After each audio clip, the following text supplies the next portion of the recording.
موعد مباراة باريس سان جيرمان وموناكو. يحتل باريس سان جيرمان المركز الأول، لعب 12 مباراة وله 27 مباراة، ويحتل موناكو المركز الثالث وله 12 مباراة وله لعب 12 مباراة وله 24 نقطة. وينتظر باريس سان جيرمان مواجهة صعبة للغاية في ظل تطور طريقة لعب موناكو. بصراحة لعب موناكو في الدوري الفرنسي لعبه ممتاز، فريق قوي، فريق له أنياب، فريق يقدر ينافس الفرق الكبيرة.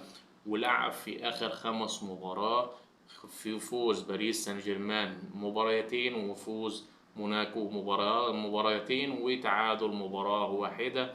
وأول 5 مواجهات آخر 5 مواجهات ما بينهم كانت الفوز الأول لموناكو 3-1 على باريس سان جيرمان في الدوري، وتعادل 1-1 برضه في الدوري، وفوز باريس سان جيرمان 2-0 في الدوري الفرنسي، و2-0 في كأس فرنسا لباريس سان جيرمان. والمباراة ستكون الساعة 11 بتوقيت مكة يوم 24/11/2023. دمتم في أمان الله.